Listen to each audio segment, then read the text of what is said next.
नमस्कार साथियों, मैं रितेश आप लोगों को अपने यूट्यूब चैनल PCS सॉल्यूशन 360 पर स्वागत है। दोस्तों, मैं आप लोग को आज परफेक्शन आईएएस का जो क्लास टेस्ट चल रहा था मैंने ऑफलाइन में, वो चला था टोटल 1 से लेकर 30 सेट तक, जिसका मैं 1 से लेकर 10 तक अब तक प्ले करवा चुका हूँ। उसको आप मुझे प्लेलिस्ट में, मेरे चैनल के प्लेलिस्ट में जाके देख सकते हैं। आज से मैं आप लोग को 11 से लेकर 15 तक का करवाने जा रहा हूँ। ये पूरे के पूरे आपको 1 से 2 दिन के अंदर पूरे डिलीवर हो जाएंगे आपके चैनल, मेरे इस चैनल पे पूरे के पूरे ये 15 तक आ जाएंगे। इसके बाद मैं कोई भी और प्रैक्टिस सेट नहीं करवाने जा रहा हूँ, क्योंकि अब वक्त कम हो गया है। अब स्थिति की नाजुकता को समझिए और आप लोग अच्छे से पढ़ाई पढ़िए, क्योंकि परफेक्शन आईएएस का ये 15 सेट और इसके अलावा मैं जो उनके द्वारा संचालित प्रयास टेस्ट सीरीज़ है, वो भी मैं 5 तो करवा ही चुका हूँ और जल्द ही जब 16 तारीख को एग्ज़ाम होगा छठा का, तो मैं उसको भी करवा दूँगा। इसके अलावा एडिटोरिया का 15 सेट वॉल्यूम 1 वॉल्यूम 2 दोनों ही बुक का किया जा चुका है। सीओ सक्सेस का 1 से 22 तक का सेट प्रैक्टिस कराया जा चुका है। दृष्टि का भी 1 से लेकर 15 तक, जिसमें 2 सेट को छोड़ दिया गया है मैथ रीजनिंग के वजह से, और एक के और कोचिंग का आस्था का भी 1 से लेकर 10 तक करवाया जा चुका है। आप इन सारे वीडियोज़ को अच्छे से देखिए, आपको सारे क्वेश्चंस अब आपको एहसास हुआ कि सभी क्वेश्चन एक दूसरे से मिल रहे हैं। तो ज़्यादा practice set, number of practice set कराने से कोई फ़ायदा होगा नहीं। हालांकि परफेक्शन आईएएस में अब 16 से लेके 30 तक इधर बचा हुआ है, फिर एक और नया उनके द्वारा चलाया गया था जो कि 31 से 40 तक का था। ये अब करने से आपका कोई फ़ायदा होने नहीं जा रहा है, बिल्कुल नहीं, क्योंकि परफेक्शन आईएएस का आपने 21 सेट कर लिए, काफ़ी हो जाएगा इतना 21 सेट। तो आप इन्हीं 21 सेटों को बार बार अगर रिवाइज करते हैं तो आप एक अच्छी स्थिति में आएंगे। आपको फोकस क्या करना है कि सबसे ज़्यादा करंट अफेयर्स पे फोकस करना, और बिहार स्पेशल, मैंने बिहार स्पेशल का भी वीडियो अपने प्लेलिस्ट में, अपने यूट्यूब चैनल पे के प्लेलिस्ट में जाके चेक करिएगा, मेरे यूट्यूब चैनल के प्लेलिस्ट में, वहाँ सब कुछ आपको मिल जाएगा। तो चलिए, आप लोग को अब कल से, मतलब इस परफेक्शन आईएएस के बाद से आपको सिर्फ एडिटोरिया का करंट अफेयर्स के ही वीडियो जाएंगे। चलिए आप लोग अब शुरू करते हैं आप लोगों को। फर्स्ट क्वेश्चन देखिए, ये जो सेट है, सेट संख्या 11 है, और इस सेट संख्या में आपको फिजिकल और इंडियन ज्योग्राफी के क्वेश्चन देखने को मिलेंगे। तो आइए हम लोग अब देर ना करते हैं और क्वेश्चन को शुरू करते हैं। पहला क्वेश्चन कह रहा है कि हिमालय की चौड़ाई सबसे कम है। तो हिमालय की चौड़ाई सबसे कम है अरुणाचल प्रदेश में। हिमालय की चौड़ाई सबसे कम कहाँ है दोस्तों? तो अरुणाचल प्रदेश में। अरुणाचल प्रदेश में हिमालय की चौड़ाई लगभग 200 किलोमीटर के आसपास है। लेकिन वहीं बात करें जब सबसे ज़्यादा जम्मू कश्मीर में, तो वहाँ 500 किलोमीटर है। कितना? 500 किलोमीटर। जो ये हिमालय है दोस्तों, कुछ यूँ इस प्रकार से फैला हुआ है। इधर जम्मू कश्मीर जो 500 किलोमीटर है, और इधर अरुणाचल प्रदेश लास्ट में, भारत के लास्ट साइड में, इधर 200 किलोमीटर है। निम्नलिखित में से कौन सा सही सुमेलित है? तो सही सुमेलित कौन सा है? तो इसका जो जवाब हो जाएगा ऑप्शन ई हो जाएगा। इसका ऑप्शन क्या हो जाएगा दोस्तों? ई।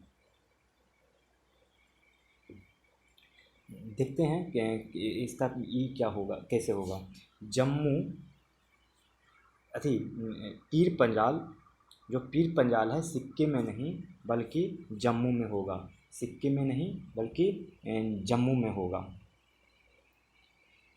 और धौलाधर श्रेणी ये हिमाचल प्रदेश में, ये सही है। महाभारत श्रेणी जो है ये नेपाल में है। महाभारत श्रेणी नेपाल में है। फिर नागटीवा श्रेणी कहाँ है? नागटीवा श्रेणी तो ये भी उत्तराखंड में है। नागटीवा श्रेणी उत्तराखंड में है। तो क्या पूछ रहा है कि कौन सही सुमेलित है? तो देख रहे होंगे सही सुमेलित कौन सा है। तो धौलाधर श्रेणी कहाँ है? तो धौलाधर श्रेणी हिमाचल प्रदेश में। और पीर पंजाल कहाँ है? तो पीर पंजाल है जम्मू में। पीर पंजाल कहाँ है? जम्मू में। तो देखिए सही सुमेलित पूछा है तो सी ऑप्शन सही है, ई नहीं, सी ऑप्शन सही होगा। सी ई आंसर गलत है, सी ऑप्शन सही होगा। निम्नलिखित में से कौन सही सुमेलित है? तो धौलाधर श्रेणी हिमाचल प्रदेश में सुमेलित है। बाकी आप लोग को बता दिया कि नागटीवा कहाँ है? तो उत्तराखंड में। नागटीवा कहाँ है? तो उत्तराखंड में। और अगर कोई पूछे महाभारत श्रेणी तो बताइएगा नेपाल में। महाभारत श्रेणी नेपाल में। और पीर पंजाल कहाँ है? तो जम्मू में। चलिए नेक्स्ट क्वेश्चन, निम्नलिखित को उत्तर से दक्षिण दिशा में व्यवस्थित कीजिए और सही विकल्प चुनिए। तो इसका आंसर क्या हो जाएगा? सी, 3 2 1 4।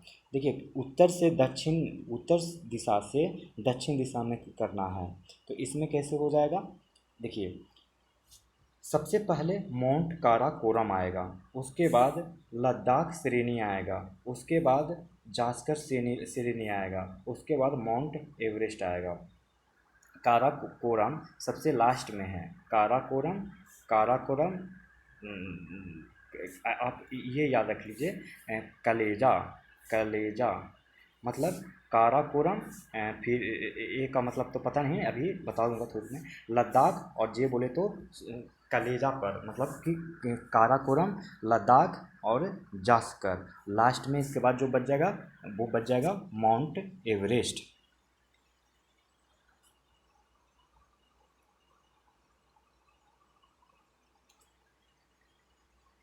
अब देखते हैं हम लोग नेक्स्ट क्वेश्चन। नेक्स्ट क्वेश्चन कह रहा है कि चिड़िया घाट की पहाड़ियाँ नेपाल में स्थित है। ये पहाड़ियाँ हिस्सा है, किसका हिस्सा है ये पहाड़ियाँ? तो वो है शिवालिक का। चिड़िया घाट की पहाड़ियाँ नेपाल में स्थित है, ये पहाड़ियाँ हिस्सा है शिवालिक का। निम्नलिखित में से कौन सा हिमालय से उत्तरी मैदान तक भू आकृतियों का सही अनुक्रम है? तो वो है 1 2 3 4। निम्नलिखित में से कौन हिमालय से उत्तरी मैदान तक भू आकृतियों का सही अनुक्रम है? तो हो जाएगा डी। डी कैसे? सबसे पहले शिवालिक और उसके बाद भावर और उसके बाद तराई और फिर मैदान। सबसे पहले शिवालिक, फिर भावर, फिर तराई, फिर मैदान। मतलब सबसे पहले पहाड़, फिर भावर और फिर तराई और फिर पूरा मैदान। इस ढंग से हो जाएगा। निम्नलिखित पहाड़ी जनजातियों का पश्चिम से पूरब की दिशा में सही अनुक्रम क्या है? तो वो है गारो, खासी, गारो, खासी और जयंतिया और नागा। नागा, गारो, खासी, जयंतिया और नागा। गारो, खासी, जयंतिया और नागा। पश्चिम से पूरब की दिशा में सही अनुक्रम क्या है? पश्चिम से पूरब की दिशा में, मतलब ये जो इधर नॉर्थ ईस्ट का आप स्टेट देख रहे हैं, तो इधर पश्चिम से पूरब की दिशा में जाने कह रहा है। तो आपको सबसे पहले गारो मिलेगा, फिर खासी मिलेगा, फिर जयंतिया मिलेगा और लास्ट में क्या मिलेगा? नागा मिलेगा, यानी नागालैंड की जनजाति नागा। रेगुर शब्द किस अर्थ में प्रयोग किया जाता है? तो ये बहुत ही आसान सवाल है।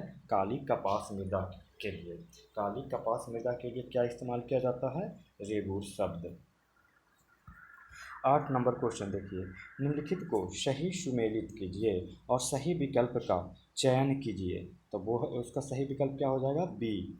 बी कैसे होगा? तो देखिए दोआब जो होगा पंजाब, चौर जो होगा वो होगा असम, मैदान होगा कर्नाटक, तराई होगा उत्तर प्रदेश। तराई क्या होगा? उत्तर प्रदेश।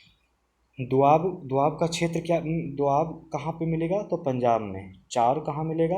असम में। मैदान कहाँ मिलेगा? कर्नाटक। तराई कहाँ मिलेगा? उत्तर प्रदेश। ये सब क्षेत्र कृषि क्षेत्र हैं। और इधर कौन, ये सब कृषि क्षेत्र किस राज्य में है? ये है। तो चलिए 9 नंबर क्वेश्चन देखते हैं। लाल बिगलन रेड रोट एक डैश रोग है और इससे की फसल पीड़ित होती है। मतलब रेड रॉट, लाल बिगलन कैसा रोग है और इससे कौन सी फसल पीड़ित होती है? तो आंसर हो जाएगा ए। देखिए रेड रॉट एक कवक रोग है और इससे गन्ने की खेत की फसल पीड़ित होती है। विश्व में निम्नलिखित में से किस मरुस्थल में जनसंख्या घनत्व सर्वाधिक है? तो वो है थार में। विश्व में निम्नलिखित में से किस मरुस्थल में जनसंख्या घनत्व सर्वाधिक है? थार में। निम्नलिखित में से कौन सा सही सुमेलित नहीं है? तो वो है सी, डिडवाना गुजरात में नहीं है, क्योंकि डिडवाना राजस्थान में है। डिडवाना कहाँ है दोस्तों? राजस्थान में। डेंगाना कहाँ है? तो भी राजस्थान में है। डिडवाना राजस्थान की झीलें देखिए कौन सी है। राजस्थान में जो झील है डिडवाना है, कुचामन है, डेगाना है, सरगोल है, खाटू है। डिडवाना, कुचामन, डेगाना, सरगोल और खाटू ये राजस्थान में है। डेगाना भी राजस्थान में।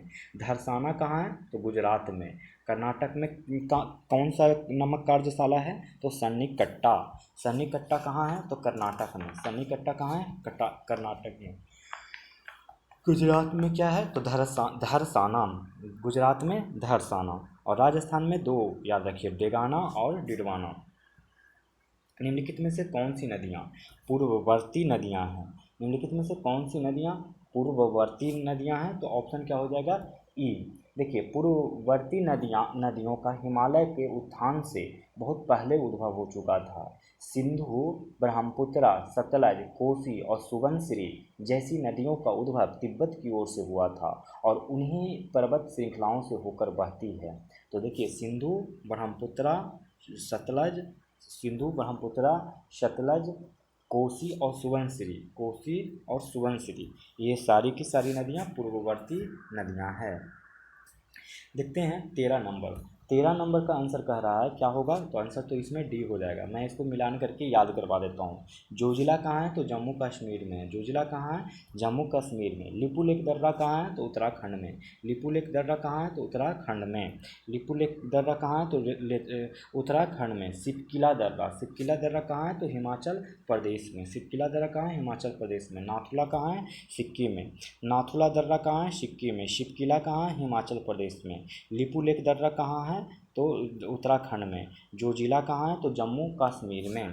नेक्स्ट सवाल 14 नंबर कह रहा है कि भारत का सबसे पूर्वी बिंदु है। भारत का सबसे पूर्वी बिंदु कौन है? तो कीबुथु। भारत का सबसे पूर्वी बिंदु कौन है? तो कीबुथु। 15 नंबर कह रहा निम्नलिखित में से कौन सा कथन सही है? तो सबसे सही कथन कौन सा है? तो बी। पिपली घाट अरावली पर्वत श्रृंखला में एक दर्रा है। पिपली घाट क्या है? तो अरावली पर्वत श्रृंखला में एक दर्रा है। अरावली विश्व का सबसे पुराना पर्वतीय श्रृंखला में से एक का अवशेष है। अरावली क्या है? अरावली पिपली घाट के बारे में तो याद कर दिया कि पिपली घाट अरावली पर्वत श्रृंखला में एक दर्रा है। तो और अरावली के बारे में जान लीजिए कि सबसे पुराना पर्वतीय श्रृंखला में से एक का अवशेष है। और सर्वोच्च शिखर गुरु शिखर माउंट आबू सर्वोच्च शिखर गुरु शिखर ये सतपुरा श्रेणी का सबसे ऊंची चोटी नहीं है। ये इस सर्वोच्च शिखर इसका किसका अरावली पर्वत का सर्वोच्च शिखर गुरु शिखर तो है, लेकिन ये माउंट आबू पे है, सतपुरा श्रेणी में नहीं है। दर्रे वर्रे पिपली घाट देसूरी देखिए दर्रे कौन से हैं पिपली घाट में अरावली पर्वत में? तो एक दर्रे बर्रे के नाम से है, पिपली घाट के नाम से है, देसूरी के नाम से है, दिवेर के नाम से है। और ये जो अरावली है वो दिल्ली से गुजरात तक विस्तृत है। तो चलिए अब आप लोग को हम आगे बढ़ते हैं। एक चीज़ और याद रखिए कि पंचमढ़ी जो है जो सतपुड़ा श्रेणी में एक हिल स्टेशन है। पंचमढ़ी है जो विंध्यन श्रेणी में नहीं बल्कि सतपुड़ा श्रेणी में एक हिल स्टेशन है। और बाबा बुदन की पहाड़ी कॉफ़ी उत्पादन के लिए बाबा बुदन की पहाड़ी किस चीज़ के लिए फेमस है? तो ये है कर्नाटक में बाबा बुदन की पहाड़ी और कॉफ़ी उत्पादन के लिए प्रसिद्ध है। यहाँ पे दिया गया है महाराष्ट्र में स्थित है, लेकिन महाराष्ट्र में नहीं बल्कि बाबा बुदन की पहाड़ी कर्नाटक में है और वो कॉफ़ी उत्पादन के लिए प्रसिद्ध है। 16 नंबर देखिए आंसर क्या हो जाएगा?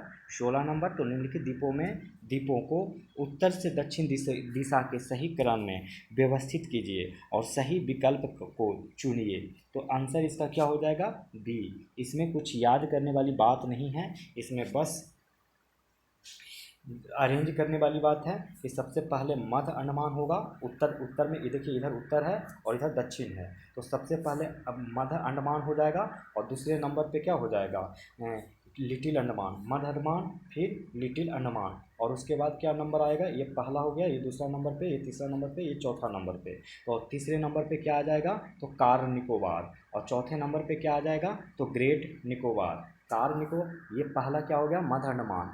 दूसरे नंबर पे लिटिल अंडमान, और तीसरे नंबर पे कार निकोबार, और चौथे नंबर पे ग्रेट निकोबार आएगा। भोरघाट दर्रा किनके बीच स्थित है? तो भोरघाट दर्रा किनके बीच स्थित है? तो वो है मुंबई और पुणे के बीच। मुंबई और पुणे के बीच भोरघाट दर्रा है। भोरघाट दर्रा मुंबई और पुणे के बीच। थालघाट दर्रा मुंबई और नासिक के बीच। मुंबई और नासिक के बीच कौन सा दर्रा है? तो थालघाट दर्रा है, थालघाट दर्रा है। और भोरघाट दर्रा मुंबई और पुणे के बीच में है। पालघाट दर्रा कहाँ है? तो कोयम्बटूर यानी तमिलनाडु और कोझिकोड के यानी केरल के बीच है। तमिलनाडु और केरल के बीच में कौन सा दर्रा है? तो पालघाट दर्रा है। तटीय मैदानों के संबंध में निम्नलिखित में से कौन से कथन सही नहीं है? तो वो कथन कौन सही नहीं है? तो डी, पश्चिम तटीय मैदान गोवा में सबसे संकरा है। पश्चिम तटीय मैदान गोवा में सबसे संकरा है, ये गलत है, ये कथन गलत है।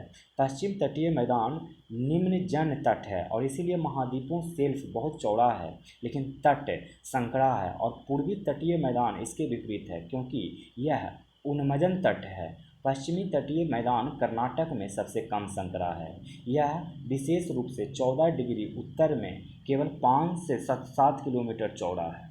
मतलब कहने का मतलब ये गोवा में नहीं कर्नाटक में होगा। बाकी पहला तीसरा सही है। पहला कह रहा है कि पश्चिमी तटीय मैदान निमज्जित समुद्र तट है, ये सही है।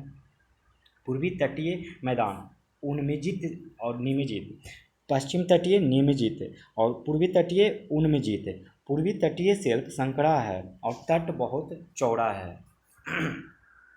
निम्नलिखित में से कौन सा लक्षद्वीप का सबसे छोटा द्वीप है? तो वो है बित्रा द्वीप। लक्षद्वीप 36 छोटे प्रवाल द्वीपों का समूह है। बित्रा द्वीप जो है क्या है? सबसे छोटा द्वीप है, जिसका क्षेत्रफल मात्र 0.12 वर्ग किलोमीटर है। कितना है? 0.12 वर्ग किलोमीटर। निम्नलिखित में से कौन सा सही ढंग से सुमेलित नहीं है? तो देखिए, मेन सेंट्रल थ्रस्ट महान और मध्य हिमालय के बीच में है। ये तो सही है कि मेन सेंट्रल थ्रस्ट क्या कहाँ से कहाँ तक है? तो महान और मध्य हिमालय के बीच में है। और देखिए, और उसके बाद बी ऑप्शन देखिए, मेन बाउंड्री फॉल्ट क्या है? मेन बाउंड्री फॉल्ट भी मध्य हिमालय और शिवालिक के बीच में है। मेन सेंट्रल थ्रस्ट महान और मध्य हिमालय के बीच है, और मेन बाउंड्री फॉल्ट मध्य हिमालय और शिवालिक के बीच में है। महान हिमालय और मध्य हिमालय के बीच में MCT मेन सेंट्रल थ्रस्ट है, और मेन बाउंड्री फॉल्ट कहाँ है? तो मध्य हिमालय और शिवालिक के बीच। बाकी C और D गलत है दोस्तों। C और D क्या है? गलत। हिमालय फ्रंट फॉल्ट शिवालिक और उत्तरी मैदान के बीच है। आप इसको याद रखेंगे, शिवालिक और उत्तरी मैदान के बीच। और इंडो सांगपो सचर जोन ये कहाँ पे है? ये किसके पास है? तो हिमालय, ट्रांस हिमालय और महान हिमालय के बीच। ये है ट्रांस हिमालय और महान हिमालय के बीच में है। ठीक है। इंडो सांगपो सचर जोन किसके बीच है? तो ट्रांस हिमालय और महान हिमालय के बीच। 21 नंबर क्वेश्चन देखिए क्या कह रहा है। 21 नंबर क्वेश्चन कह रहा है कि निम्नलिखित में से कौन सा कथन सही है? तो सही कथन कौन है? तो वेटलैंड पंजाब में पाई जाती है। वेटलैंड कहाँ पाई जाती है? तो पंजाब में। चोस कहाँ पाई जाती है? तो पंजाब के उत्तरी भाग, विशेषकर होशियारपुर ज़िले में। चोस कहाँ पाई जाती है? तो बंगाल में नहीं, पंजाब के उत्तरी भाग में, होशियारपुर ज़िले में। ये देखिए ढांड जो है राजस्थान में पलाया झीलों को ढांड के रूप में जाना जाता है। ढांड कहाँ? हरियाणा में नहीं, बल्कि राजस्थान में पलाया झीलों को ढांड के रूप में जाना जाता है। और इनका उपयोग जानते हैं किस लिए होता है? नमक निकालने के लिए किया जाता है। सिंध सागर द्वाब राजस्थान और पंजाब में नहीं, बल्कि पाकिस्तान में सिंधु नदी और उसके सहायक नदियों से बना है। सिंध सागर द्वाब कहाँ है? तो पाकिस्तान में सिंधु नदी और उसकी सहायक नदियों से बना है। निम्नलिखित कथनों के आधार पर स्थान की पहचान कीजिए। तो ये इसका आंसर क्या हो जाएगा, सी। कह रहा है कि सी, अंडमान निकोबार द्वीप समूह को अगर आप जानने जाएंगे तो पता चलेगा कि यह मोटे तौर पर 6 डिग्री से 14 डिग्री नॉर्थ के बीच स्थित है। कहाँ है ये अंडमान निकोबार, तो 6 डिग्री से 14 डिग्री के बीच में। ये हमारा धरती है, ये इक्वेटर है जो 0 डिग्री है, और यहाँ पे 6 डिग्री, यहाँ पे 14 डिग्री, इसी के बीच में अंडमान निकोबार है। दूसरा, ये रिची द्वीप समूह इसका हिस्सा है। अंडमान निकोबार में जाइएगा तो एक द्वीप समूह है रिची बोल के, वो इसी का हिस्सा है। फिर जाइएगा तो 10 डिग्री चैनल इसे विभाजित करता है अंडमान को निकोबार से। अंडमान को निकोबार से कितने डिग्री विभाजित करता है, तो 10 डिग्री। अच्छा, ये अक्षांश में तो 6 डिग्री से 4 डिग्री के बीच में अंडमान निकोबार, लेकिन देशांतर में किसके किसके बीच है, तो 92 से 94 डिग्री देशांतर के बीच में है। ठीक है। और रिची द्वीप समूह के साथ एक और द्वीप समूह आप याद रखेंगे अंडमान निकोबार में, लैबिरिंथ द्वीप समूह भी इसी में शामिल है। चलिए, और एक बात और कुछ अंडमान निकोबार से याद रख लीजिए कि अंडमान निकोबार में एकमात्र सक्रिय ज्वालामुखी है बैरन आइलैंड, निकोबार द्वीप समूह में स्थित है। और बैरन आइलैंड कहाँ है, तो निकोबार द्वीप समूह में। भूमध्य रेखीय प्रकार की वनस्पति और संवहनीय वर्षा भी होती है। देखेंगे 23 नंबर क्वेश्चन, कह रहा है कि निम्नलिखित को सही सुमेलित कीजिए और सही विकल्प का चयन कीजिए। तो 23 का जो आंसर होने जा रहा है वो होने जा रहा है ए, कि पहला का डी। तो पहला सिंधु का किससे मिलेगा, तो बोखर चू से, सिंधु मिलेगा बोखर चू से। और सतलज मिलेगा राकस ताल से, सतलज कहाँ किससे मिलेगा, राकस ताल से। और झेलम मिलेगा बेरीनाग से। और रामगंगा मिलेगा गढ़वाल की पहाड़ियाँ से। सिंधु किससे मिलेगा, तो बोखर चू से, सतलज राकस ताल से, झेलम बेरीनाग से, और रामगंगा गढ़वाल की पहाड़ियाँ से। निम्नलिखित में से नदियों का कौन सा समूह गोदावरी की दाएं तट की सहायक नदियां हैं, तो वो है मनेर, परवरा, मंजरा। निम्नलिखित में से नदियों का कौन सा समूह गोदावरी की दाएं तट की सहायक नदियां हैं, मनेर, परवरा और मंजरा। निम्नलिखित में से कौन सी नदियां केरल से होकर बहती है, तो वो है इसका ऑप्शन क्या हो जाएगा, ई। देखिए ए और बी सही है। पंबा और पेरियार जो है केरल से होकर बहती है। केरल की नदियाँ पंबा और पेरियार कहाँ से बहती है, तो केरल से होकर बहती है। 26 नंबर, निम्नलिखित में से सही सुमेलित कौन है, नहीं है, मतलब गलत कथन पूछ रहा है। तो सी ऑप्शन देखिए, काली नदी झाबुआ जो कि मध्य प्रदेश में, ये गलत है। बल्कि काली नदी उत्तर कन्नड़ जिले में से निकलती है। काली नदी कहाँ से निकलती है, तो उत्तर कन्नड़ जिले से निकलती है और कारवार खाड़ी में गिरती है। कारवार खाड़ी में गिरती है। और ये जो झाबुआ लिखा हुआ है मध्य प्रदेश, यहाँ से माही नदी निकलती है। कौन सी नदी झाबुआ मध्य प्रदेश से निकलता है, तो माही नदी। बाकी बैतरणी नदी गहजात पहाड़ियाँ से निकलती है। बैतरणी नदी गहजात पहाड़ियाँ से, और बैगई नदी बरूसानद पहाड़ी से निकलता है। बैगई नदी बरूसानद पहाड़ी से, और बैतरना नदी तरम्बक पहाड़ी नासिक से निकलता है। बैतरना नदी तरम्बक पहाड़ी नासिक से निकलता है। देखेंगे नेक्स्ट सवाल कि निम्नलिखित कथनों के आधार पर नदी की पहचान कीजिए। तो करते हैं नदी की पहचान, तो इसका आंसर क्या हो जाएगा, डी। देखिए महानदी के बारे में क्या क्या कहा जा रहा है। कहा जा रहा है कि महानदी छत्तीसगढ़ के धमतरी जिले से निकलती है, छत्तीसगढ़ के धमतरी जिले से।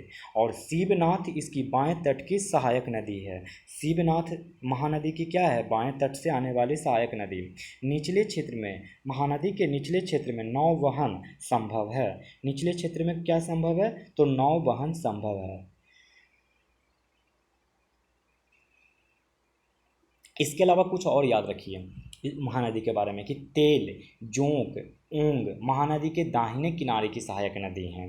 ये सब जो सहायक नदी बताया वो बाएं तट की। अब दाएं तट की सही सहायक नदी आप याद रखेंगे कि तेल, जोंक, ऊंग ये तीनों नदियां आप याद रखिए दाहिने तट की। ठीक है।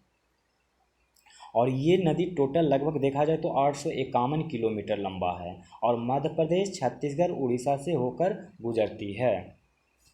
28 नंबर देखिए, निम्नलिखित को उत्तर से दक्षिण दिशा में व्यवस्थित कीजिए और सही विकल्प का चयन कीजिए। 28 नंबर क्या कह रहा है? तो 28 नंबर का आंसर क्या हो जाएगा? बी।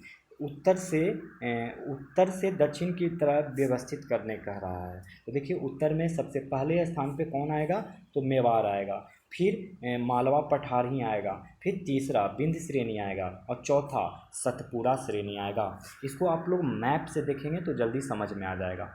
ऐसे तो मैं आंसर सिर्फ बता रहा हूँ, मैथ में देखिएगा इस चीज़ को। चलिए अब देखते हैं 29 नंबर। निम्नलिखित में से कौन सा सुमेलित नहीं है? मतलब गलत कथन पूछ रहा है। तो देखिए गलत कथन क्या है? तो शुरू में है चांगला दर्रा। जो चांगला दर्रा है वो महान हिमालय में एक ऊंचा पर्वतीय दर्रा है। यह लद्दाख को तिब्बत से जोड़ता है। चांगला दर्रा लद्दाख को तिब्बत से जोड़ता है, ये तो सही है। और ये है कहाँ चांगला दर्रा? तो महान हिमालय में एक ऊंचा पर्वतीय दर्रा है। अब देखते हैं खारडुंग दर्रा।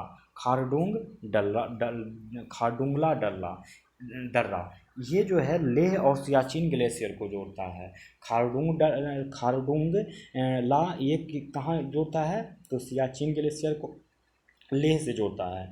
बाकी जो आप नीति दर्रा देख रहे हैं ये उत्तराखंड और तिब्बत को जोड़ता है, नेपाल को नहीं तिब्बत को जोड़ता है। अब बोमडिला दर्रा अरुणाचल प्रदेश और लहासा को जोड़ता है, यानी नीति दर्रा गलत है, यानी आंसर में नीति दर्रा ही होगा। बोमडिला दर्रा अरुणाचल प्रदेश और लहासा को जोड़ता है। 30 नंबर, राजस्थान के उदयपुर में निम्नलिखित में से किस खनिज का भंडार है? तो इसका आंसर क्या हो जाएगा? ई हो जाएगा। सीसा जो है उदयपुर और डूंगरपुर बांसवाड़ा अलवर में मिलता है। सीसा कहाँ से मिलता है? तो उदयपुर, डूंगरपुर, बांसवाड़ा और अलवर से।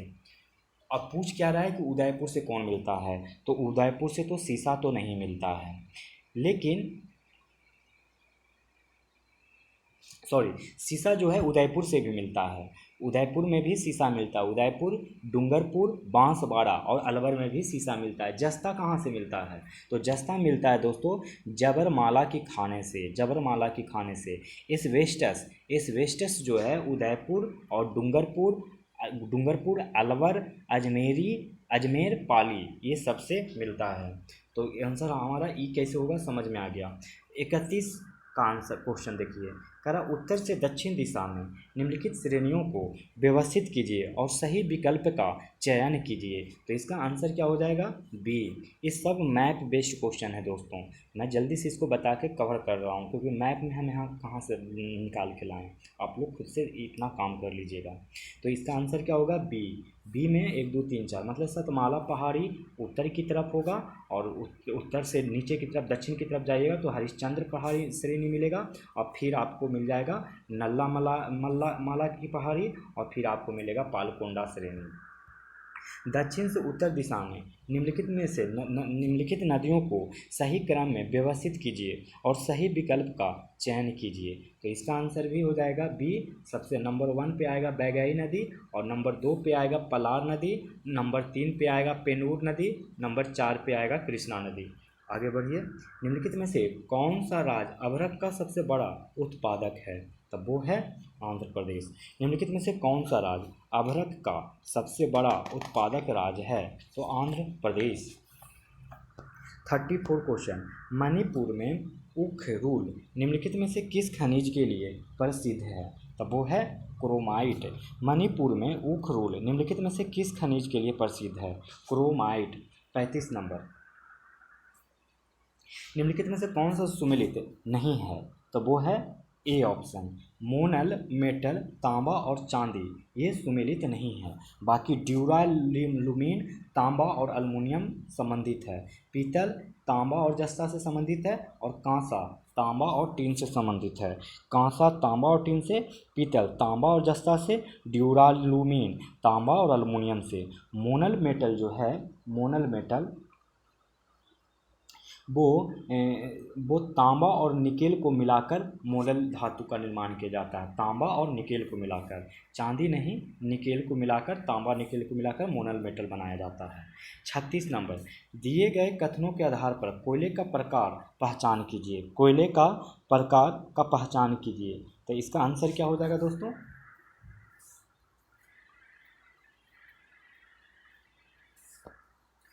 आ,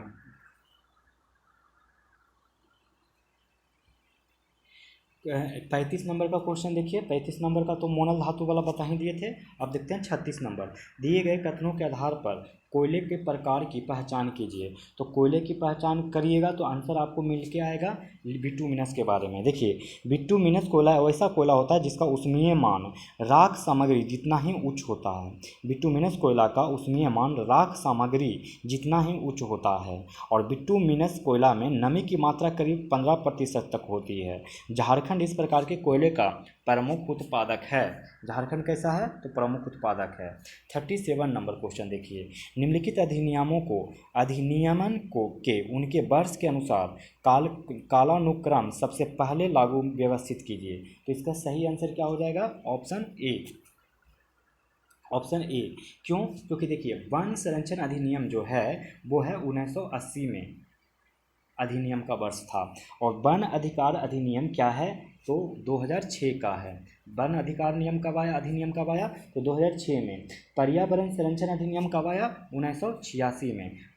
पर्यावरण संरक्षण अधिनियम 1986 में। राष्ट्रीय हरित न्यायाधिकरण अधिनियम 2010 में।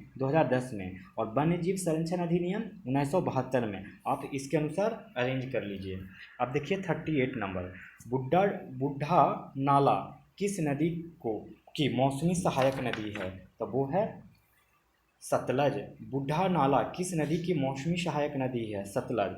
हाल ही में निम्नलिखित में से किसको प्रमुख पत्तन के रूप में मंजूरी दी गई है? तो वो दी गई है वधावन।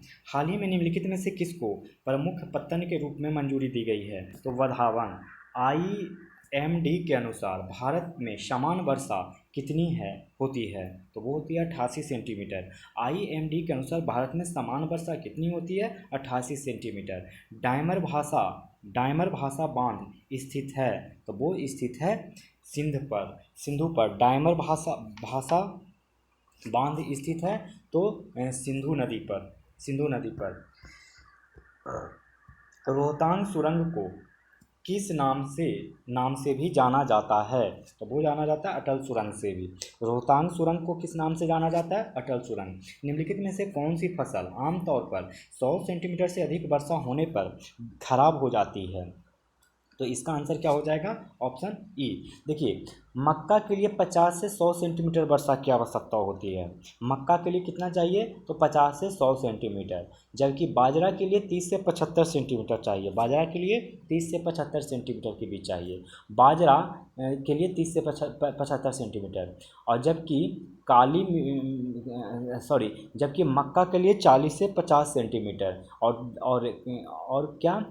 और जौ के लिए 75 से 100 सेंटीमीटर। तो देख रहे होंगे कि बाजरा, मक्का और जौ, तो इसीलिए ऑप्शन हमारा ई हो जाएगा। कपास के उत्पादन के लिए निम्नलिखित में से कौन सी आदर्श स्थिति होती है? तो वो होता है वर्षा की आवश्यकता साधारण होती है। कपास के उत्पादन के लिए निम्नलिखित में से कौन सा आदर्श स्थिति है? तो वर्षा की आवश्यकता साधारण होती है। निम्नलिखित कथनों के आधार पर मृदा की पहचान कीजिए।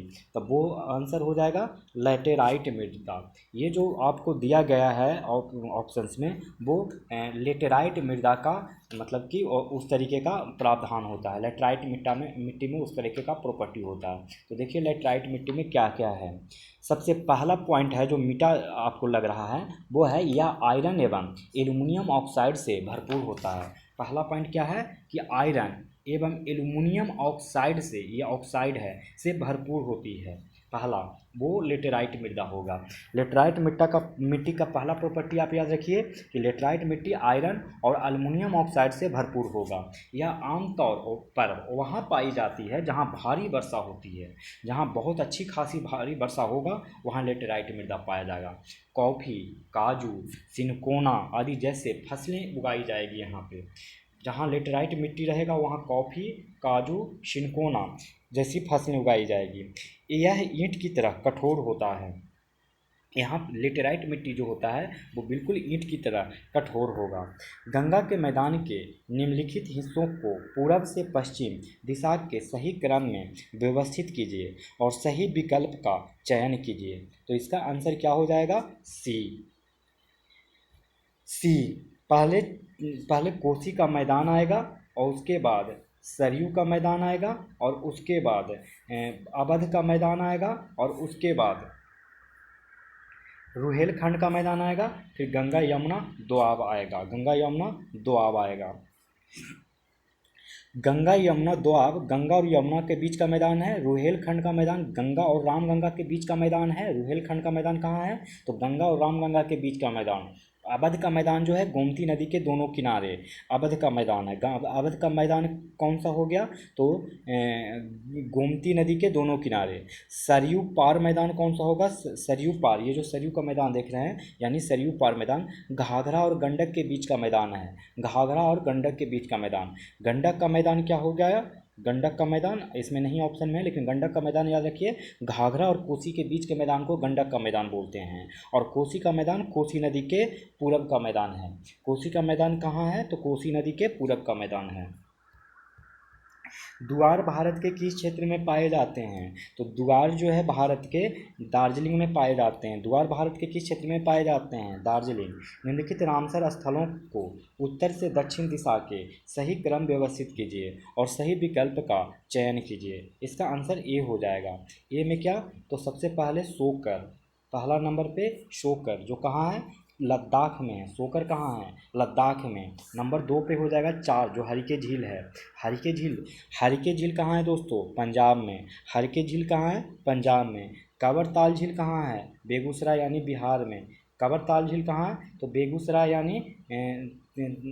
यानी बिहार में। नंबर 4 पे हो जाएगा भोजताल। नंबर 4 पे हो गया भोजताल और भोजताल कहाँ पे है? भोपाल में। और सष्टम कोट्टा झील कहाँ है? तो ये है केरल में। यह है केरल में जो कि नंबर 5 पे आएगा। तो इस तरीके से आप अरेंज कर लीजिए और इसको मैप से आप अरेंज करने का प्रयास करें। मेरे पास मैप लगाने का जगह है नहीं। पूर्वोत्तर भारत की दी गई पहाड़ियों को उत्तर से दक्षिण दिशा के सही क्रम में व्यवस्थित कीजिए और सही विकल्प का चयन कीजिए। तो वो हो जाएगा आंसर ए, 3 2 1 4। मतलब पहले मिश्मी पहाड़ियाँ, फिर पटकई बम और फिर नागा पहाड़ियाँ और फिर मिजो पहाड़ियाँ। ठीक है, चलिए 50 नंबर देखिए। 50 नंबर का रहा दंडकारण्य पठार निम्नलिखित में से किस राज्य में स्थित है? बहुत ही आसान क्वेश्चन, छत्तीसगढ़ में। दंडकारण्य पठार कहाँ है? तो छत्तीसगढ़ में। पाक जलडमरू मध्य कन्याकुमारी के किस दिशा में स्थित है? तब वो है उत्तर पूर्व में। पाक जलडमरू कन्याकुमारी के किस दिशा में स्थित है? तो उत्तर पूर्व में। निम्नलिखित राज्यों को उत्तर से दक्षिण दिशा में उनकी राजधानियों का अवस्थागत के अनुसार व्यवस्थित कीजिए और सही विकल्प का चयन कीजिए। तो इसका आंसर क्या हो जाएगा? बी। बी में क्या हो जाएगा? नंबर 1 पे अरुणाचल प्रदेश, नंबर 2 पे क्या हो जाएगा? मेघालय, और नंबर 3 पे हो जाएगा मणिपुर। नंबर 3 पे मणिपुर, नंबर 4 पे त्रिपुरा, नंबर 5 में मिजोरम। नंबर 5 में मिजोरम। तो इस तरीके से आप अरेंज कर लीजिएगा। ये सब मैप बेस्ड है, इसमें हम कुछ ज़्यादा नहीं कर सकते हैं। अमरकांटक पहाड़ियाँ निम्नलिखित में किन नदियों का उद्गम स्थल है? तो वो है ऑप्शन ई। क्यों? क्योंकि सोन और नर्मदा का अमरकंटक पहाड़ियाँ उद्गम स्थल है। अब देखिए 54 नंबर, निम्नलिखित को सुमेलित कीजिए। सुमेलित करना है निम्न को। तो देखिए बूढ़ी गंडक जो है, बूढ़ी गंडक वो पश्चिमी चंपारण यानी कि बिशंभपुर, इसमें तो है ही नहीं। सोमेश्वर पहाड़ी तो होना ही चाहिए। हाँ, सोमेश्वर पहाड़ी। तो बूढ़ी गंडक कहाँ से निकलता है? तो सोमेश्वर पहाड़ी, सोमेश्वर श्रेणी। और सोमेश्वर श्रेणी कहाँ है? तो पश्चिम चंपारण में। और पश्चिम चंपारण की एक जगह है बिशंभरपुर, वहाँ से। अगर बागमती पूछ रहा है तो बागमती होगा नेपाल में काठमांडू के निकट शिवपुरी पर्वत श्रेणी से निकलता है। बागमती कहाँ? तो शिवपुरी श्रेणी कहाँ है? तो नेपाल के काठमांडू के निकट है। कमला कमला नदी जो है सिंधुलीगढ़ी के निकट महाभारत श्रेणी है। कमला कहाँ है? तो महाभारत श्रेणी से निकलता है, सिंधुलीगढ़ी के निकट महाभारत श्रेणी से। महानंदा जो है सिक्किम से निकलता है, और घाघरा नेपाल में नामपा से, और गंडक नेपाल सीमा के निकट तिब्बत में धौलीगिरी के उत्तर से। 55 नंबर देखिए, भारत में एंथ्रासाइट कोयला कहाँ पाया जाता है? तो बहुत ही आसान सा सवाल है, जम्मू कश्मीर, क्योंकि भारत में एक ही जगह से एंथ्रासाइट कोयला पाया जाता है, वो है जम्मू कश्मीर। 56 नंबर देखेंगे क्वेश्चन। 56 कह रहा है कि क्यूल नदी निकलती है, तो क्यूल नदी जो निकलती है वो निकलती है तीसरी पहाड़ियाँ गिरिडीह जिला से। तीसरी पहाड़ियाँ गिरिडीह जिला से क्या निकलती है? तो क्यूल नदी निकलती है। भबसा और हरहा निम्नलिखित में से किस नदी की सहायक नदियाँ हैं? तो वो है गंडक नदी की। गंडक नदी की भबसा और हरहा नदी सहायक नदी है।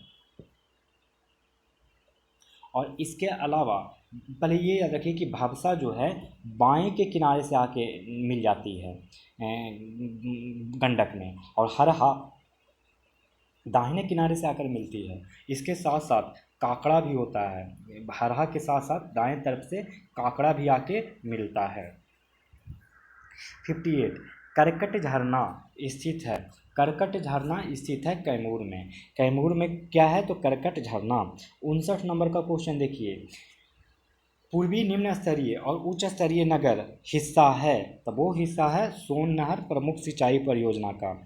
पूर्वी निम्न स्तरीय और उच्च स्तरीय नहर हिस्सा है सोन नहर प्रमुख सिंचाई परियोजना का। निम्नलिखित को सही सुमेलित कीजिए और सही विकल्प का चयन कीजिए। तो देखिए, सही विकल्प का हम लोग चयन करने चलते हैं। इसका क्या हो जाएगा? ई ऑप्शन हो जाएगा, क्योंकि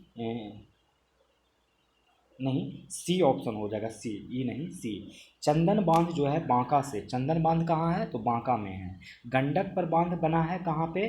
तो वो बना है वाल्मीकि नगर में। गंडक पर बांध वाल्मीकि नगर। दुर्गावती बांध कहाँ? कैमूर में। दुर्गावती बांध कैमूर में। लीलाजन सिंचाई गया में। लीलाजन सिंचाई कहाँ? गया में। चंदन बांध बांका में, गंडक बांध वाल्मीकि नगर, और दुर्गावती बांध कैमूर में, लीलाजन सिंचाई गया में।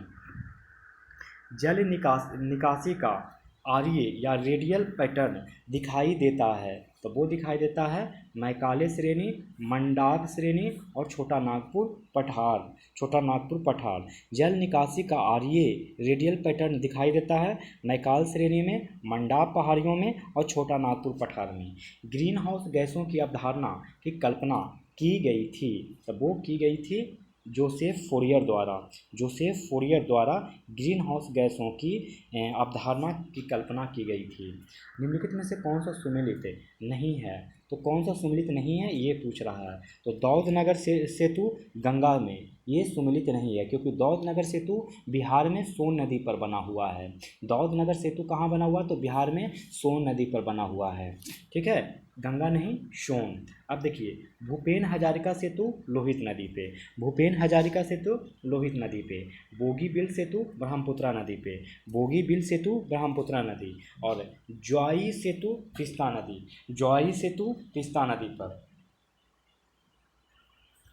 64 नंबर क्वेश्चन देखिए, बिहार में सीसा डैश में पाया जाता है, तब वो पाया जाता है बांका में। बिहार में सीसा जो है बांका में पाया जाता है। बिहार में पाइराइट डैश में पाया जाता है, तो वो पाया जाता है रोहतास में। बिहार में पाइराइट जो है रोहतास में पाया जाता है। निम्नलिखित में से बिहार के किन जिलों में धारवाड़ की चट्टानें पाई जाती है? तो वो पाई जाती है मुंगेर में धारवाड़ की चट्टानें पाई जाती है।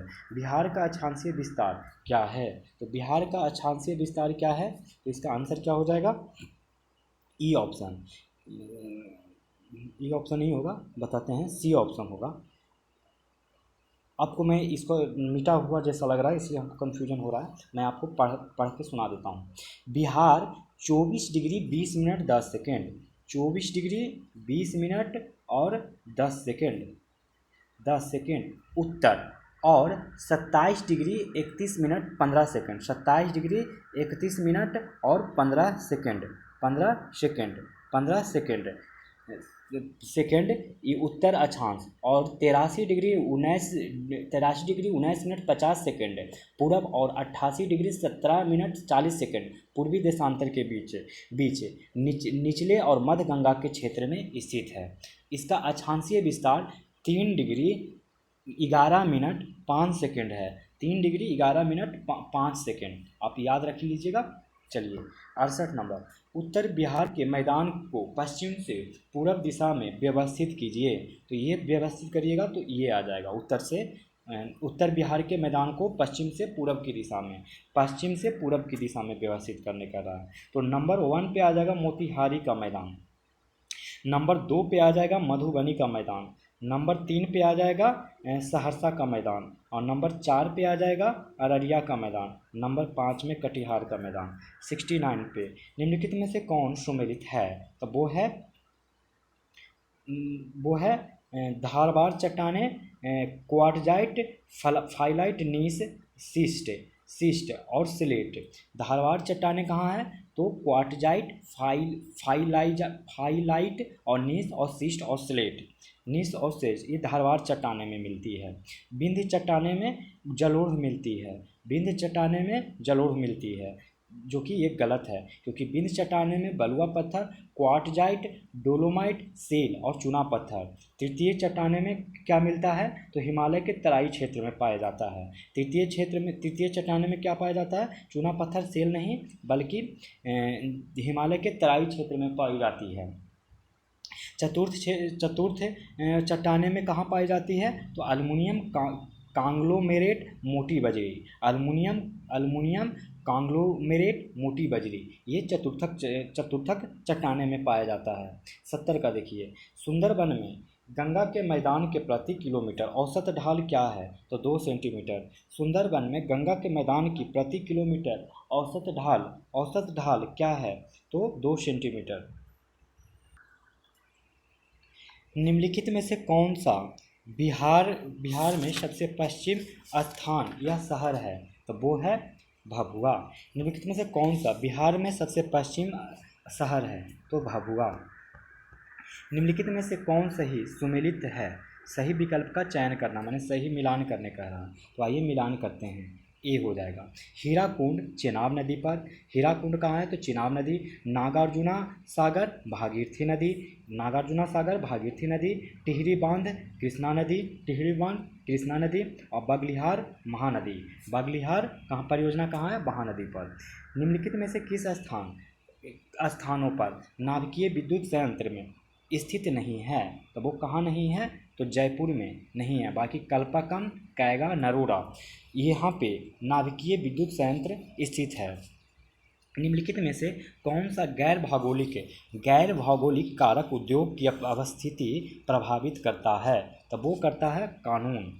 निम्नलिखित में से कौन सा गैर भौगोलिक कारक उद्योग में अवस्थिति प्रभावित करता है? कानून। निम्नलिखित में से कौन सा कथन सही नहीं है? तो वो कौन सा कथन सही नहीं है? तो किसी स्थान की जनसंख्या को केवल जन्म दर और प्रवास प्रभावित करता है, ये गलत है, क्योंकि मृत्यु दर और प्रवासन के साथ से जन्म दर किसी विशेष स्थान पर जनसंख्या का निर्धारण करता है। चूँकि बेहतर रोजगार अवसरों, बेहतर जीवन स्तर के लिए मजदूर वर्ग के लोगों का महानगरों में अंतर्वाह होता है, इसलिए मद्रास की कार्यशील आयु की जनसंख्या पिरामिड में उभार देखा जा सकता है। उत्प्रवासी देश छोड़ने वाले लोग होते हैं, ये सही है। अप्रवासी देश में आने वाले लोग होते हैं। उत्प्रवासी किसको कहते हैं? तो देश छोड़ने वाले लोग को। अप्रवासी किसको कहते हैं? देश में आने वाले लोगों को। मद्रास की कामकाजी आयु के जनसंख्या पिरामिड में उभार दिखाई देता है। निम्नलिखित में से कौन सा पंजाब में भूमि निम्नीकरण का मुख्य कारण है? तो वो है अधिक सिंचाई। निम्नलिखित में से कौन सा पंजाब में भूमि निम्नीकरण का मुख्य कारण है? अधिक सिंचाई। भारत और बिहार की जनसंख्या पिरामिड क्रमशः है, तो वो है नीचे की ओर मध्य में उभार वाला, नीचे भारी। भारत और बिहार की जनसंख्या पिरामिड क्रमशः है, नीचे की ओर मध्य में उभार वाला और नीचे भारी। निम्नलिखित में से कौन सा खनिज निष्कर्षण की विधियां है? तो वो है उत्खनन। निम्नलिखित में से कौन सा खनिज निष्कर्षण की विधियां हैं? तो उत्खनन। 79 नंबर, बिहार और भारत की फसल गहनता क्रमशः क्या है? तो 144% बिहार में, और भारत की फसल गहनता 138%। 144% बिहार की फसल गहनता हुआ और 138% भारत की फसल गहनता हुआ।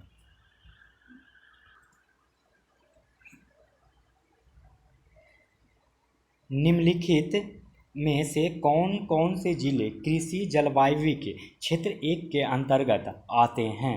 तो वो आते हैं सीतामढ़ी, मधुबनी, वैशाली। सीतामढ़ी, मधुबनी और वैशाली। निम्नलिखित में से कौन कौन से जिले कृषि जलवायविक क्षेत्र के अंतर्गत, क्षेत्र 1 के अंतर्गत आते हैं? तो सीतामढ़ी, मधुबनी और वैशाली। बलथर मृदा के संबंध में निम्नलिखित में से कौन सा सही है? तो वो सही है, यह कैमूर पठार से लेकर राजमहल पहाड़ियों के बीच एक संकरी पेटी में पाई जाती है। बलथर मृदा के संबंध में निम्नलिखित में से कौन सा सही है? यह कैमूर पठार से लेकर राजमहल पहाड़ियों के बीच एक संकर पेटी में पाई जाती है। 82 नंबर, ऊसर मृदा किस जिले में पाई जाती है? ऊसर मृदा सिवान में पाई जाती है। ऊसर मृदा कहाँ पाई जाती है? तो सिवान में पाई जाती है। निफे संदर्भित करता है, निफे संदर्भित करता है पृथ्वी के अंतरतम परत को।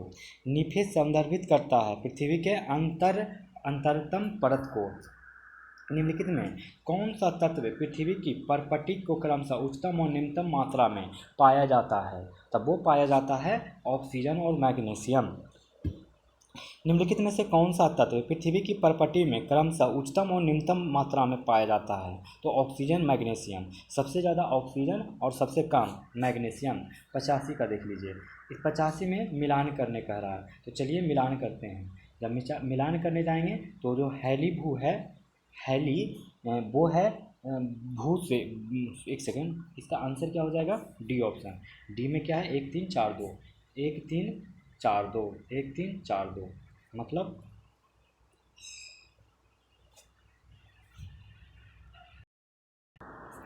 देख लीजिए इसका मिलान सही क्या हो जाएगा? हैली। हैली जो है भूमि और समुद्री समीर से मिलेगा। शोधकर्ता कहाँ है हैली? तो भारत में मानसून के संबंध में सिद्धांत। तो हैली ने क्या किया है? तो भूमि और समुद्री समीर के बारे में बताया। और फिर फ्लोएम को देखिए, फ्लोएम है संशोधित सन्मार्गी पवने के बारे में बताया। फ्लोन क्या है? तो संशोधित सममार्गी पवने। कोटेश्वरम क्या है? तिब्बत के पठार का तापमान, मतलब तिब्बत के पठार का गर्म होना। और एम टी एन क्या है दोस्तों? तो ये है उपोष्ण कटिबंधीय पश्चिमी जेठ धारा की भूमिका। तो पश्चिमी जेठ धारा की भूमिका क्या हो जाएगा? एम-टी-एन। हैली क्या है? तो भूमि और समुद्री समीर। फ्लोएम क्या है?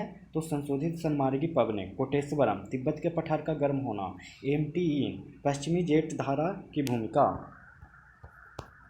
नेक्स्ट, निम्नलिखित में से कौन सा कारक मानसून के दौरान वर्षा की अंतर मौसमी भिन्नता के लिए उत्तरदायी है? तो वो है ऑप्शन ई।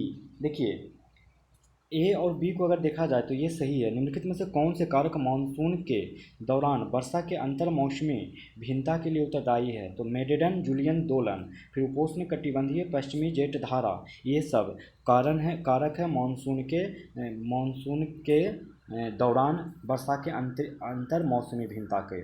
हिंद महासागर द्विध्रुव IOD के सकारात्मक चरण से भारत में अधिक वर्षा होती है।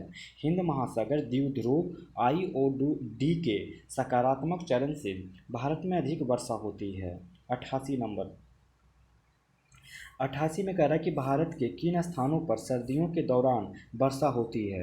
तो तमिलनाडु, आंध्र प्रदेश, पंजाब, हरियाणा। भारत के किन स्थानों पर सर्दियों के दौरान वर्षा होती है?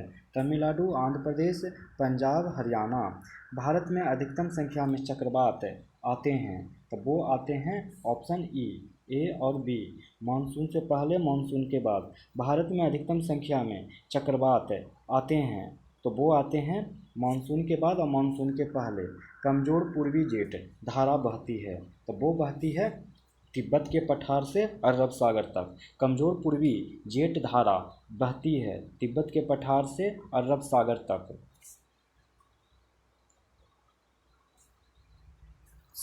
रोसब्बी तरंगों से आप क्या समझते हैं? तो वो समझते हैं बी और डी। इसका अधिक ऊंचाई वाले पवनों में बृहत्काय घुमावदार बहाव। रोसब्बी तरंगों से आप क्या समझते हैं? तो अधिक ऊंचाई वाली पवनों में बृहत्काय घुमावदार बहाव। और डी, इसका समान प्रवाह पूरब से पश्चिम की ओर होता है। इसका समान प्रवाह पूरब से पश्चिम की ओर होता है। हरित क्रांति का कार्यान्वयन करने के लिए बिहार का चयन क्यों नहीं किया गया? तब वो किया गया बहुत छोटी भूजोतों के कारण और कृषि यंत्रीकरण का निम्न स्तर। हरित क्रांति का कार्यान्वयन करने के लिए बिहार का चयन क्यों नहीं किया गया? बहुत छोटी भूजोतों और कृषि यंत्रीकरण का निम्न स्तर, यानी इसका ऑप्शन ई हो जाएगा। अब देखते हैं 93 का क्वेश्चन। कह रहा है कि निम्नलिखित में से कौन सा सुमेलित नहीं है? तो देख लीजिए कौन सा सुमेलित नहीं है। ऑप्शन डी, परिशुद्ध कृषि बाजार की मांग के अनुसार फसल उत्पादन नियंत्रित करना, ये परिशुद्ध कृषि नहीं है। बाकी अपगलन रेटिंग, ये जूट से मिलान है। रैटून, गन्ना से। पलवार, घास पात से ढकना, नमी बनाए रखना, ये सब है। परिशुद्ध कृषि वह दृष्टिकोण है जिसमें पारंपरिक खेती के तकनीकों की तुलना में बढ़ी हुई औसत उपज प्राप्त करने के लिए आदानों का सटीक मात्रा में उपयोग किया जाता है, जैसे कि ड्रिप सिंचाई, नीम लेपित यूरिया इत्यादि। यह कृषि प्रबंधन में सूचना और संचार प्रौद्योगिकी के उपयोग करने पर आधारित इस सदी का सबसे मूल्यवान नवाचार है। भारतीय गन्ना अनुसंधान संस्थान स्थित है, तो वो है लखनऊ में। भारतीय गन्ना अनुसंधान संस्थान स्थित है लखनऊ में। 95 का देखिए, निम्नलिखित में से कौन सा कथन नदी अपहरण परिघटना के संबंध में सही है? तो ए, बी और सी सही है। नदी प्रणाली अपने तल से विपथित हो जाती है। नदी प्रणाली अपने तल से विपथित हो जाती है। 95 का हम आपको बता रहे हैं कि मिटा हुआ है, हम जान रहे हैं, लेकिन है पड़ोसी नदी में नदी का जलसृष। पड़ोसी नदी में नदी का जलसृष, ये भी नदी अपहरण परिघटना से संबंध है। धारा का अपहरण के रूप में भी जाना जाता है। धारा का अपहरण के रूप में भी जाना जाता है। 96, निम्नलिखित को सही सुमेलित विकल्प को चुनें। एक तरफ है फसल और दूसरा तरफ है खेती के क्षेत्र। इसके आंसर क्या हो जाएंगे? जूट कहाँ से है? तो पूर्णिया और कटिहार से। जूट पूर्णिया और कटिहार से। कॉफ़ी कहाँ से? बाबा बुदन की पहाड़ियाँ। चाय किधर से है? तो नीलगिरी की पहाड़ियाँ से। सोयाबीन किससे है? तो नासिक, धुले, अमरावती से। नासिक, धुले, अमरावती से सोयाबीन की खेती होती है। चाय की खेती क्षेत्र कहाँ है? तो नीलगिरी पहाड़ी। कॉफ़ी का बाबा बुदन की पहाड़ी। जूट का पूर्णिया कटिहार। सोयाबीन का नासिक, धुले, अमरावती। युवाला का निर्माण किस कर्ता द्वारा किया जाता है? तब वो किया जाता है सी, पानी। युवाला मूल रूप से स्लोवानिया, क्रोएशिया, बोस्निया और हर्जेगोविना, मोंटेनेग्रो और सर्बिया के कुछ क्षेत्रों में लोगों द्वारा उपयोग किया जाने वाला एक स्थानीय उपनाम है। भूविज्ञान में यह बंद कास्ट अवनमन का द्योतक है, जो आमतौर पर लंबी या मिश्रित संरचना से बनने वाले भूभाग हैं और सिंकहोल डोलीन की तुलना में बड़े आकार का होता है। यह पानी से बनता है या किसी चीज़ से? पानी से बनता है। देखते हैं अब नेक्स्ट क्वेश्चन 98 नंबर।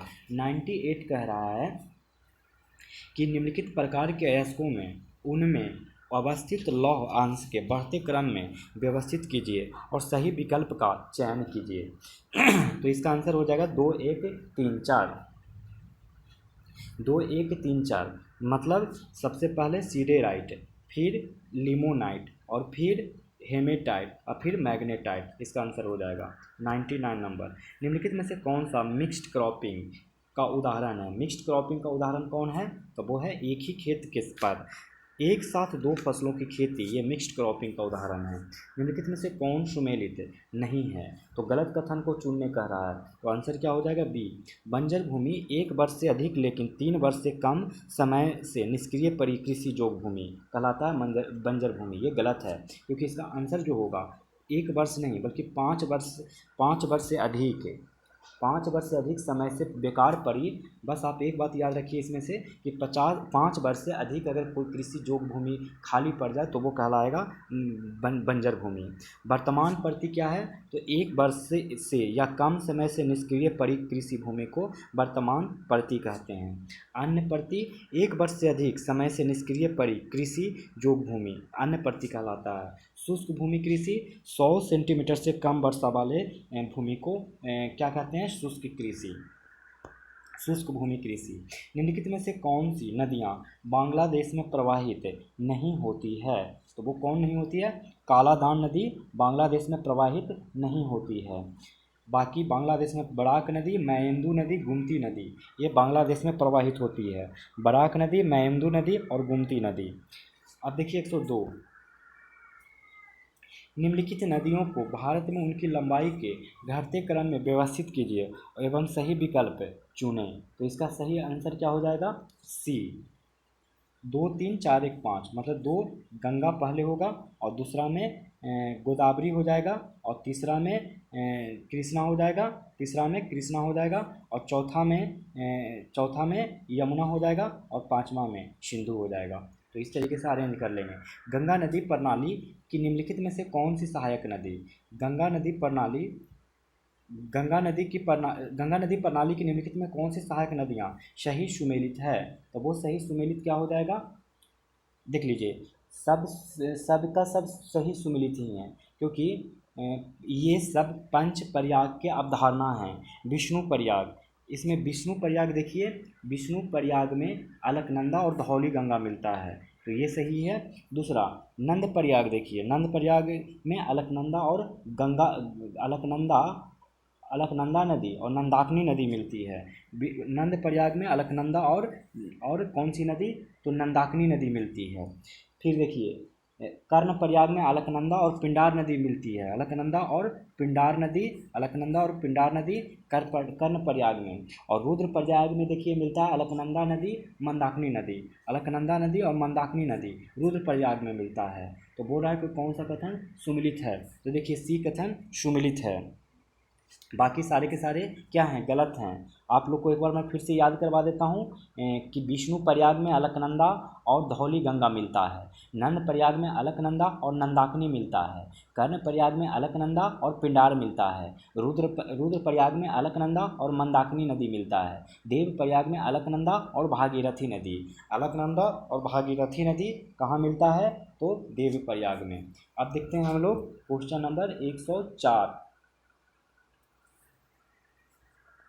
104 कह रहा है कि ब्रह्मपुत्र नदी प्रणाली के संबंध में निम्नलिखित में से कौन सा सही नहीं है? तो तीस्ता ब्रह्मपुत्र से असम में मिलती है। ये बिल्कुल ही गलत है। बांग्लादेश में ब्रह्मपुत्र को जमुना के नाम से जाना जाता है।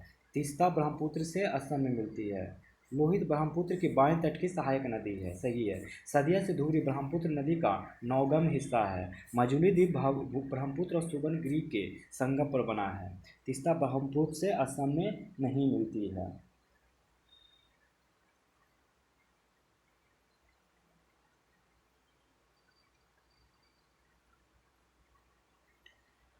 नेक्स्ट क्वेश्चन 105 नंबर कह रहा है कि निम्नलिखित में से कौन सा बांध कावेरी नदी पर है? निम्नलिखित में से कौन सा बांध कावेरी नदी पर है?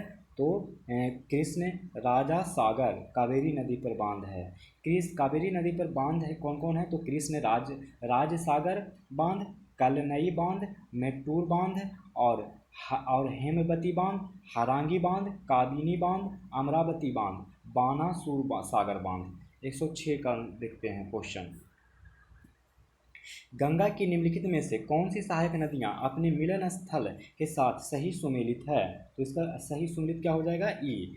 गोमती गाजीपुर में। गोमती कहाँ? तो गाजीपुर में। गोमती गाजीपुर में। और गंडक हाजीपुर में। गंडक कहाँ? हाजीपुर में।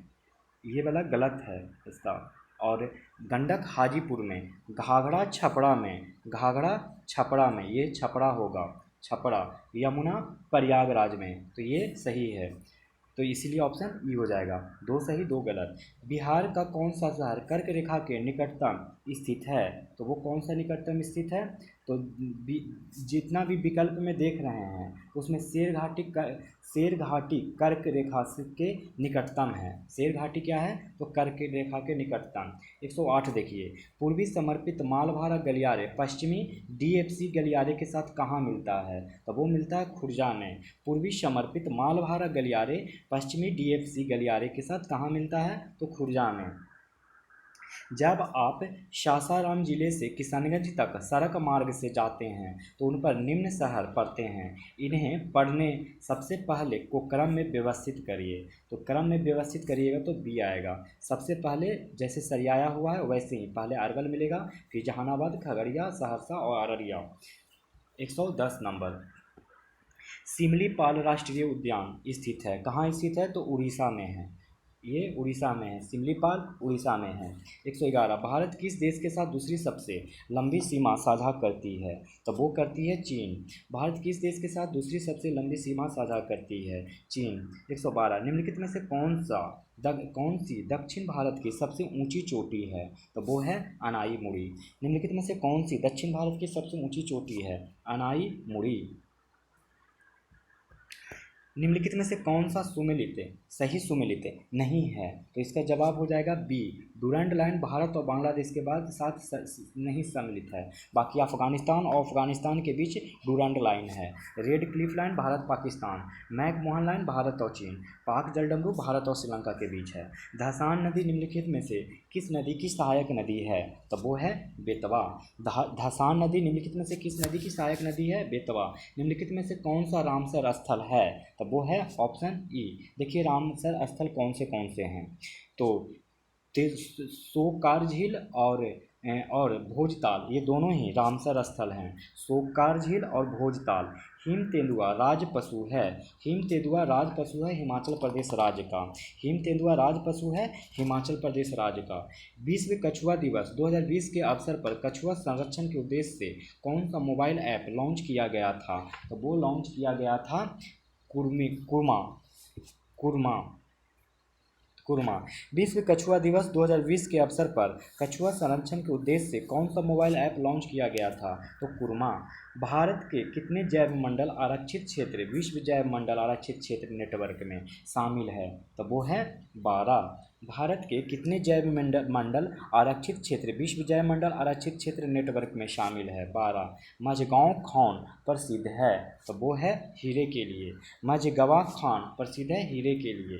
जनजाति और राज का निम्नलिखित में से कौन सा युग्म सुमेलित नहीं है, तो वो है ए, थारू मध्य प्रदेश में, ये सुमेलित नहीं है क्योंकि थारू जनजाति भारत और नेपाल की सीमा पर तराई के मैदान में रहने वाले देशज लोग हैं।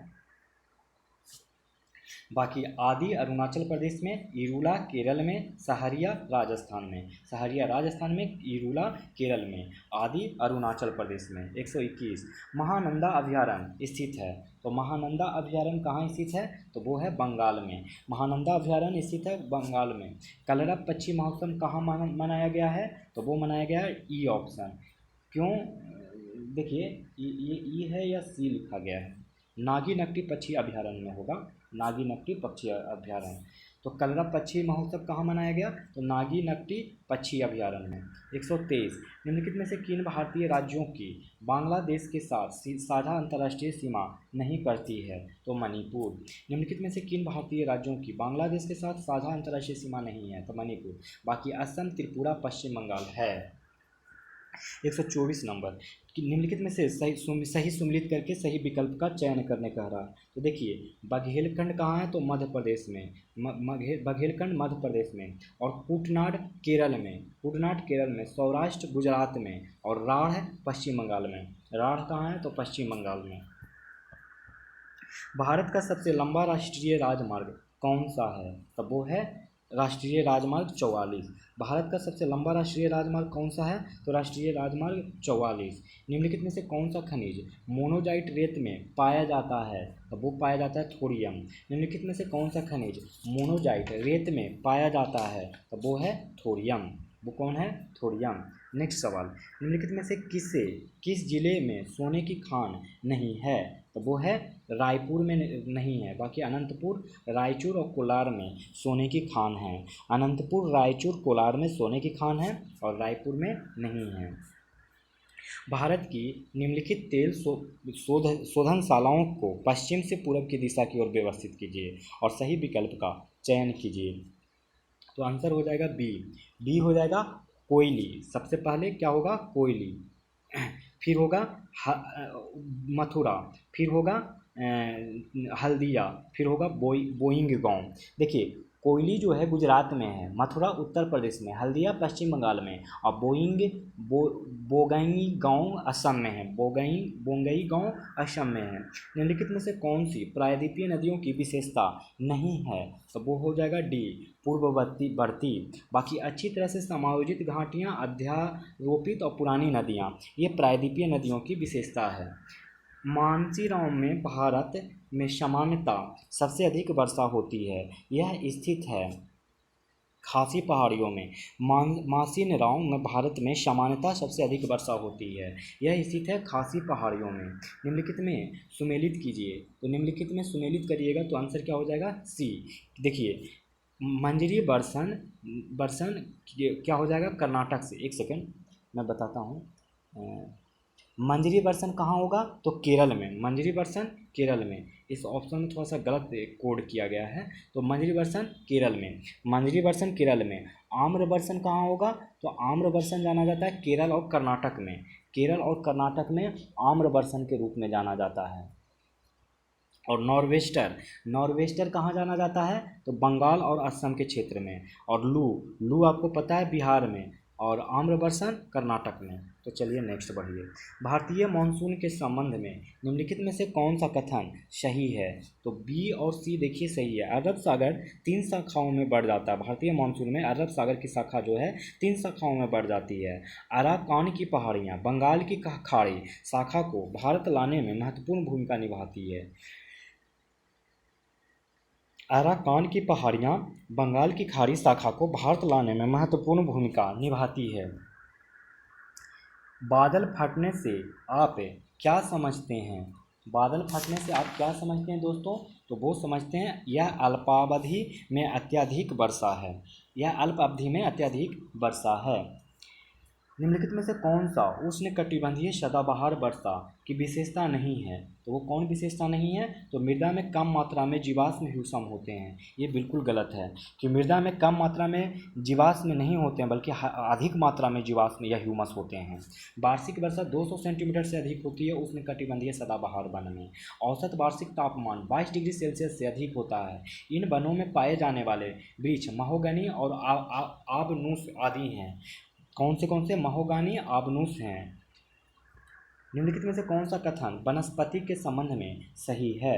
तो वो है हिमालय की दक्षिण ढलानों पर उत्तरी ढलानों की तुलना में सघन वनस्पति आवरण है।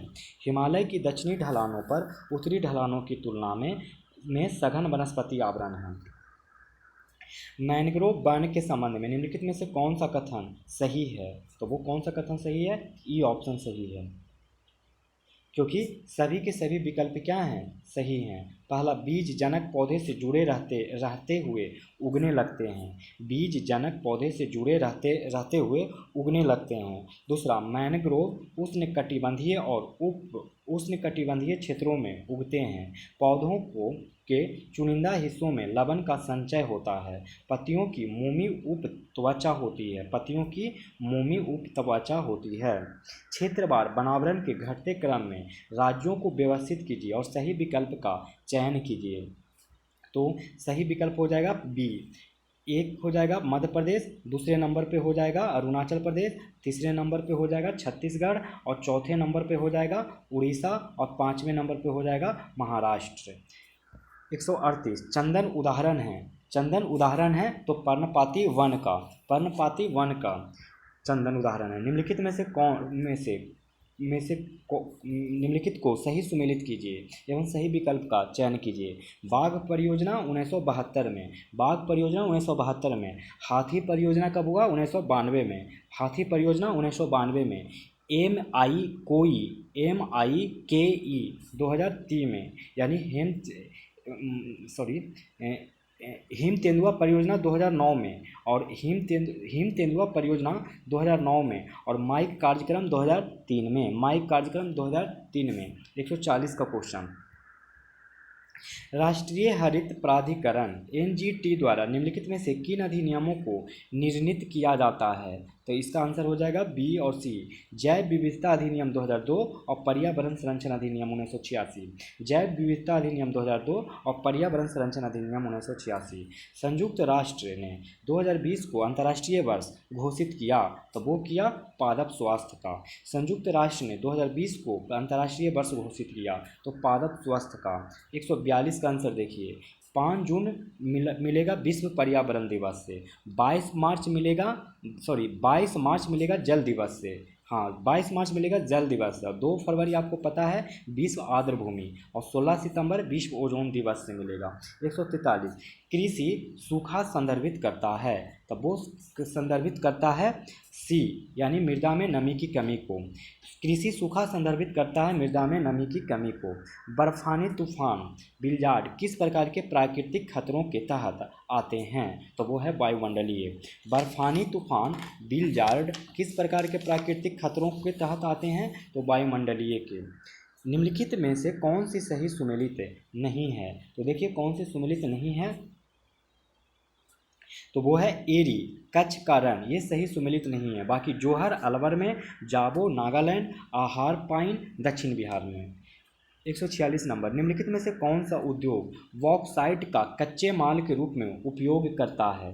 तो वो उपयोग करता है सी, धन्यवाद। केंद्रीय खनन एवं निम्नलिखित में से कौन सा उद्योग बॉक्साइट का कच्चे माल के रूप में उपयोग करता है? तो इसका आंसर हो जाएगा एल्यूमिनियम। बॉक्साइट का कच्चे माल के रूप में उपयोग करता है एल्यूमिनियम। केंद्रीय खनन एवं ईंधन अनुसंधान संस्थान कहाँ स्थित है? तो वो है धनबाद में। केंद्रीय खनन एवं ईंधन अनुसंधान संस्थान कहाँ स्थित है? धनबाद।